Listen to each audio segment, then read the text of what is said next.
नमस्कार, आप सभी का स्वागत है इंडिया न्यूज़ और न्यूज़ एक्स में और मैं हूं आपके साथ कशिश पांडे। तो दोस्तों, आज हमारे साथ एक ऐसे कलाकार मौजूद हैं जिन्होंने पर्दे पर विलन के किरदार से एक अलग पहचान बनाई है और अब वो रावण के किरदार में हमें दिखने वाले हैं। तो सबसे पहले मुकेश सर, आपका बहुत बहुत स्वागत है हमारे चैनल में। बहुत बहुत शुक्रिया, आप लोग आए, बहुत बहुत शुक्रिया। सर, सबसे पहले मेरा एक सवाल है कि जब मैं टीवी देखती थी तो मैं विलन को देख के मैं थोड़ा डर जाती थी। तो मैं आपसे ये पूछना चाहती हूँ कि आपने सिर्फ विलन का रोल ही करने के लिए क्यों अपने आप को चुना? आप हीरो भी बन सकते थे। तो सर, क्योंकि मैं देखती हूँ कि जो विलन होते हैं वो लास्ट में हारते हैं, हीरो से पिटते हैं, तो आपने कभी ये नहीं सोचा कि आपको हीरो भी बनना चाहिए?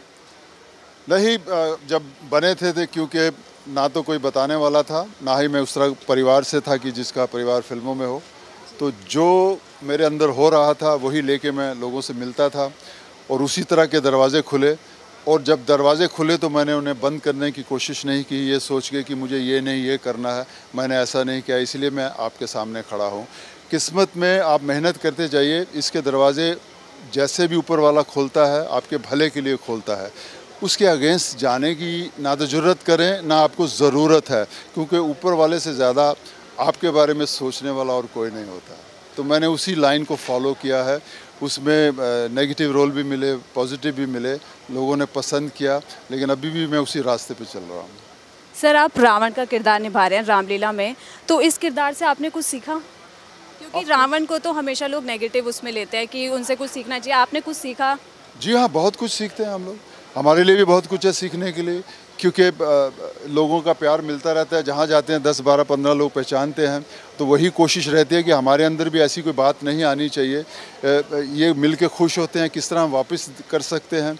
और यही हुआ कि इतने विद्वान इंसान ने जब गलती की तो इतनी बड़ी की और उसको अपनी जान भी गंवानी पड़ी। लेकिन कभी कभी ऐसा लगता है कि अगर उस सदी में ऐसा ना होता तो ये हमारे पास कहाँ से आते, इस तरह की बातें हमारे पास कहाँ से आती, कौन हमें बताता, कहाँ लिखी जाती, कैसे हम पढ़ते इन चीज़ों को।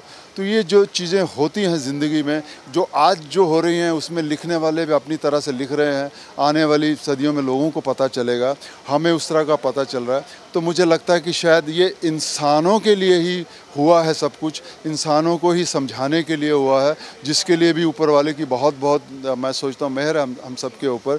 तो ऑफ कोर्स हमें भी सीखने को मिलता है कि जो आपको दिया है, काबिलियत दी है, उसका पूरा फ़ायदा उठाइए।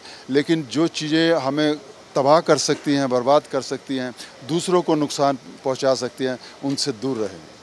सर, रामायण में माता सीता का हरण करा था रावण ने, और आजकल जो है हमारे रोड पे भी ऐसे बहुत से रावण घूमते रहते हैं जो लड़कियों के लिए सेफ़ नहीं है। तो उन रावणों के लिए आप क्या बोलना चाहेंगे? मैं उनसे कहूँगा कि जब ये नहीं बचा तो तुम भी नहीं बचोगे।